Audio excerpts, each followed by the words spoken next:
Okay, so I'll just build Kagero then. Not too many grade 3s though, because we don't have any blockades or overlords. I think for sure we're gonna center our deck around Embodiment of Victory. So we can go ahead and change our starting Vanguard to Tar. Alright, we're gonna take out 2 of these for Alif. I think for sure Exile Dragon. Okay, let's just throw in all of our grade 3s because that's what it's looking like right now. Alright, that looks good. That looks good. So who do I want to be a heal trigger? Let's just do this guy. Or honestly, we could have these guys as heals.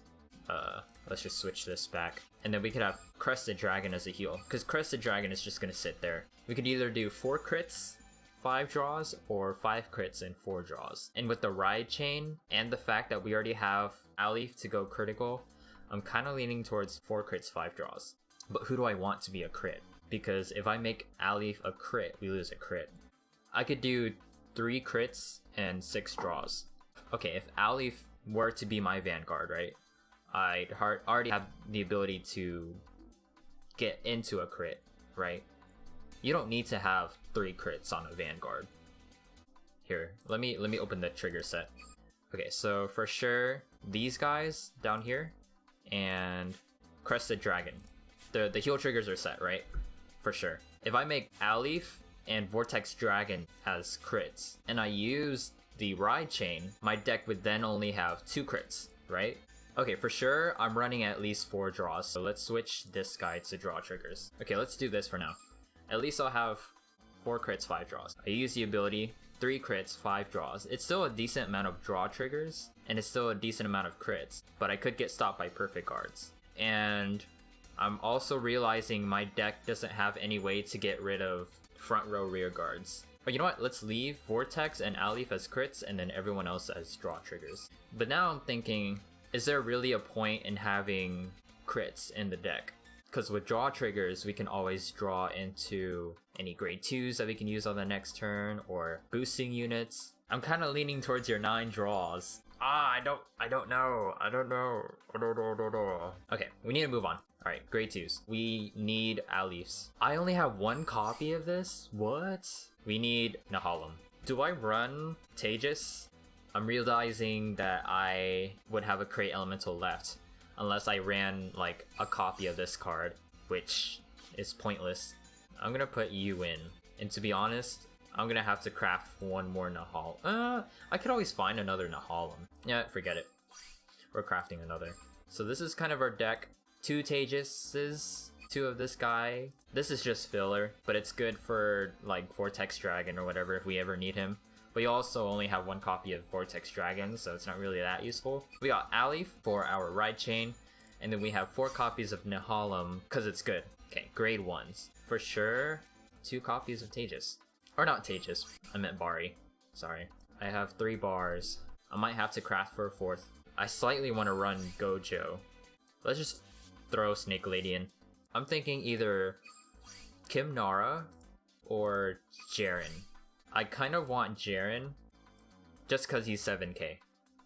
That's it. Only because he's 7k. The one situation, it might come in handy, they ride like an 8k Vanguard, like grade 1, and then we go in with Tejas boosted by Jaren. That's not bad, because that's 18. We get over a trigger. That's actually not bad. I might do that. Or I could do... Never mind. I was going to say 1 more bar. I think we might craft 1 more bar.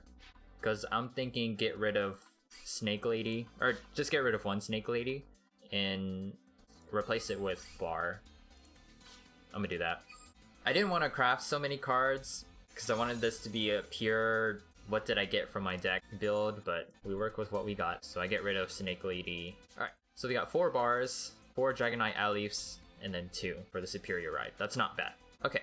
This isn't bad. So running through our grade 1s, we have 2 Gojo, search out for either Bar or Dragon Knight Alif. We have Bar, because we need Bar. Joka is there just in case we need like a 10k if we ever use Exile Dragon, or if we happen to use Vortex Dragon's ability, we get plus 9,000, so that's a 16 boost. Depending on what we put it with, it could be really strong, but more than likely it's going to be Exile Dragon. We have Wyvern Strike Jaren to boost with Tejas. We have 4 copies of Dragonite Alif for Embodiment of Victory, of course. 4 Dragonite Nahaloms, the strongest card in our grade 2 lineup. We have Flame Edge Dragon. We only have 1, because we could only find 1, but that's okay. 2 copies of whatever this card is. Tejas is good for sniping the back row. If I draw him early, I can get rid of the starting Vanguard. Grade 3, so we have Embodiment of Victory Alley. If you run 2 copies, we don't need 4. Okay, Exile Dragon, good for retiring units, so they're playing aggressive and we need to counterattack, but we also don't want them to, you know, have units for the next turn. We use Exile Dragon. Good.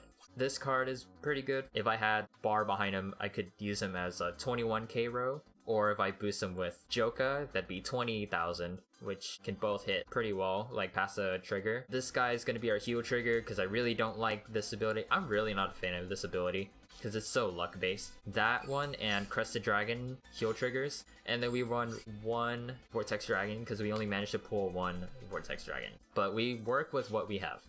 And we are running 9 draws, no crits, no stands, and 4 heals. And that is what the chat has decided. That's also what I have agreed on, because I also thought it was a good idea. And I agree with it.